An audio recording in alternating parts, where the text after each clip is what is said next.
ईरानी संभावित लक्ष्यों के में क्षेत्रीय प्रमुख पुलों का नाम लिया है। 7 से 8 पुल निशाने पर है। कुवैत, सऊदी अरब, बहरीन और यूएई के पुल सूची में शामिल हैं। कुवैत का शेख जबेर अल अहमद अल सबा सी ब्रिज संभावित निशाना है। सऊदी अरब और बहरीन को जोड़ने वाला किंग फहद कॉस्ट भी संभावित खतरे में है। ईरान ने क्षेत्रीय पुलों की सूची में इसे शामिल किया है। जॉर्डन के किंग हुसैन दामिया और अब्दौन ब्रिज भी संभावित लक्ष्य है। ईरान ने यूएस और इजराइल के खिलाफ जवाबी हमलों का इशारा किया है। यूएई के शेख जायद और शेख खलीफा ब्रिज संभावित लक्ष्य है। ईरान ने अमेरिकी इजरायली हमलों के जवाब में इन पुलों को सूचीबद्ध किया है। मिडिल ईस्ट में जारी युद्ध को 35वां दिन ईरान के B-1 ब्रिज पर अमेरिका ने 1 घंटे में 2 बार मिसाइल दाग दी। अमेरिका के पहले हमले के बाद मौके पर पहुंची राहत बचाव की टीम बचाव करते समय अमेरिका ने ब्रिज पर दूसरा हमला कर दिया। दूसरे हवाई हमले से भीषण तबाही हुई। 8 लोगों की मौत, 95 घायल। हमले के बाद चारों तरफ सिर्फ धुआं दिखा। राष्ट्रपति ट्रंप ने हमले का वीडियो जारी करते हुए ईरान को कड़ी चेतावनी दी। ईरान के विदेश मंत्री ने B-1 ब्रिज पर अमेरिकी हमले के दुश्मन की नैतिक हार बताया। कहा कि नागरिक ढांचे पर हमला दुश्मन की हार को ही दिखाता है। इजराइल पर ईरान का जवाबी हमला। पेटा टिकवा शहर पर दागी बैलिस्टिक मिसाइल, धमाके से हिला पूरा शहर। ईरान ने तेज की ऑपरेशन ट्रू प्रॉमिस 4 की कार्रवाई। ईरान ने इजराइल और अमेरिका के खिलाफ मिसाइल हमलों को 91वीं लहर की शुरुआत बताया। आईजीसी का अमेरिका पर कड़े पलटवार का दावा। अमेरिकी युद्धपोत USS Abraham Lincoln cruise missile दागी। ईरान के निशाने पर अमेरिकी सैनिक, ईरानी मीडिया का दावा। आईजीसी ने अल अरकब मिसाइल से अमेरिकी बलों को निशाना बनाया। आईजीसी का दावा, मिसाइल और ड्रोन हमलों में अमेरिकी जवानों को निशाना बनाने की बात कही। ईरान के सरकारी मीडिया IRIB के मुताबिक ईरानी सेना ने बहरीन में अमेरिकी कंपनी अमेजॉन से जुड़े ठिकानों को निशाना बनाया। बताया जा रहा है कि यह हमला ईरान की बड़ी कंपनियों पर हुई बमबारी के जवाब में किया गया और ईरान ने चेतावनी दी कि क्षेत्र में मौजूद अमेरिकी कंपनियां अब उसके निशाने पर हैं। अंतर्राष्ट्रीय रिपोर्ट्स के मुताबिक बहरीन में अमेजॉन की क्लाउड सुविधा को नुकसान जरूर पहुंचा है, लेकिन हमले की पूरी पुष्टि अभी नहीं हुई है। ब्रिटेन की अध्यक्षता में स्ट्रेट ऑफ हॉर्मुज को लेकर एक बड़ी अंतर्राष्ट्रीय बैठक हुई, जिसमें 60 देशों ने हिस्सा लिया। इनमें भारत की तरफ से विदेश सचिव विक्रम मिस्री शामिल हुए। माना जा रहा है कि ये सभी देश मिलकर तय कर रहे हैं कि स्ट्रेट ऑफ हॉर्मुज को कैसे खुलवाया जाएगा। अमेरिका ने व्यापार समझौते के चलते यूरोप, जापान, दक्षिण कोरिया, स्विट्जरलैंड पर फार्मास्यूटिकल टैरिफ घटाकर 15% किया है।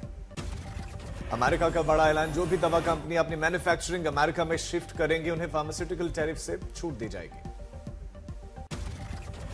यह कदम कंपनीज पर दबाव बनाने के लिए है, ताकि वो अमेरिका में या तो उत्पादन बढ़ाएं या फिर दवाइयों की कीमतें कम करें। जो कंपनियां शर्तें नहीं मानेंगी, उन पर भारी टैरिफ लगाया जा सकता है। अमेरिका ने कहा कि बड़ी दवा कंपनियों को 100% टैरिफ से बचने के लिए 120 दिनों के अंदर अपने फैसलों की घोषणा करनी होगी। यूएस सेंट्रल कमांड के अनुसार USS अब्राहम लिंकन लगातार दिन रात फ्लाइट ऑपरेशन जारी रखे हुए हैं। तस्वीरें भी सामने। राघव सेठा बोले, आम आदमी से मेरी अपील, मेरी खामोशी को मेरी हार मत समझिए।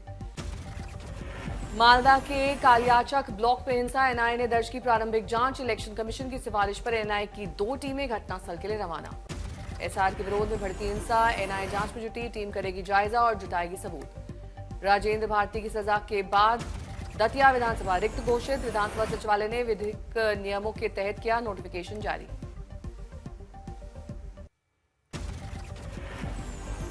तिरुवनंतपुरम में रक्षा मंत्री राजनाथ सिंह ने दिया बड़ा बयान। कहा कि ऑपरेशन सिंदूर भारतीय सैन्य इतिहास में आतंकवाद के खिलाफ अब तक का सबसे बड़ा ऑपरेशन था।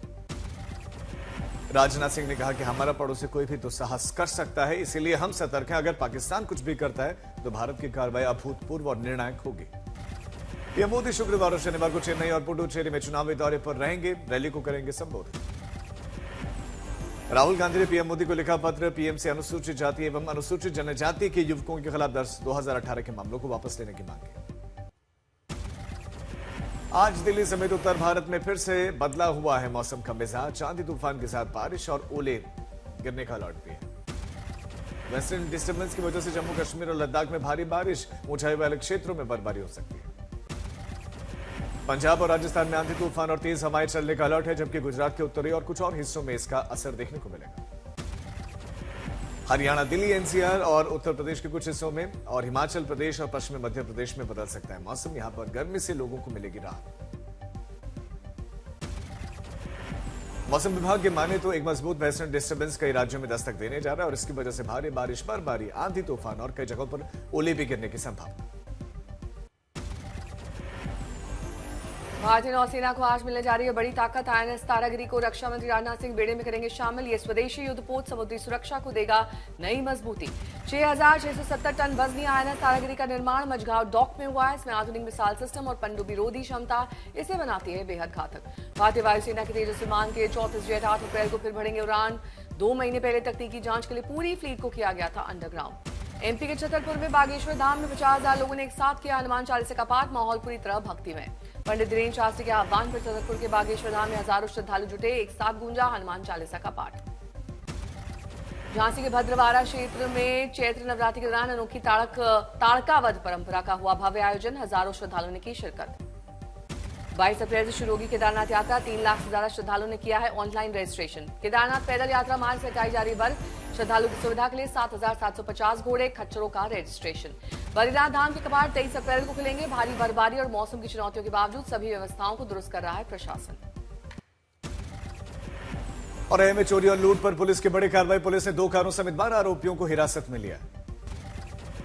देवरिया में युवती ने शादी तोड़ने से इनकार किया। प्रेमी ने युवती को ही मौत के घाट उतार दिया। पौड़ी गढ़वाल में मामूली विवाद के बाद से हंगामा। युवक ने दूसरे पर कैंची से किया वार। स्थानीय आरोपी युवक की गिरफ्तारी की मांग रखी गई है।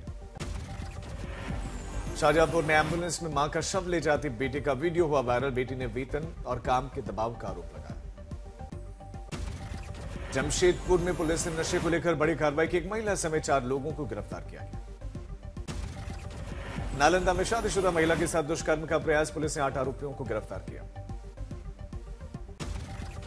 बेगूसराय में 12,000 रुपए की घूस लेते पकड़ा गया अधिकारी। पटना निगरानी की टीम ने यह कार्रवाई की। बैतूल में अनियंत्रित बोलेरो मैरिज गार्डन की बाउंड्री वॉल से टकरा गई। 2 लोगों की मौत, 4 लोग इसमें घायल। घटना सीसीटीवी में कैद। छत्रपति संभाजी नगर में LPG गैस चोरी का बड़ा खुलासा। 1.25 करोड़ का माल जब्त। सतर्कता टीम की कार्रवाई। अहमदाबाद में तेज रफ्तार AMTS बस में बैलगाड़ी को मारी टक्कर। भीड़ ने बस में की तोड़फोड़। चालक फरार।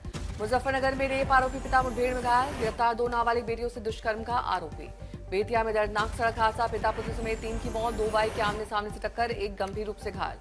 हैदराबाद में MDA में ड्रग्स तस्करी का भंडाफोड़। 25.5 ग्राम ड्रग्स बरामद। 2 आरोपी गिरफ्तार। ओडिशा के भद्रक में रील बनाने के दौरान नदी में कूदे युवक की डूबने से मौत। वीडियो बनाने वाले साथी पुलिस हिरासत में लिया गया। जामनगर में ATM से लौट रहे युवक पर महिलाओं का हमला। पुरानी रंजिश को लेकर लिया गया बदला। उन्नाव में भीषण सड़क हादसा। स्कूटी सवार महिला की दर्दनाक मौत। 30 रफ्तार डंपर ने मारी टक्कर। शव पोस्टमार्टम के लिए भेजा गया। राजस्थान के बाड़मेर में हथियारों से लैस बदमाशों का युवती के अपहरण की कोशिश नाकाम। भाई की मदद से भागे ये आरोपी।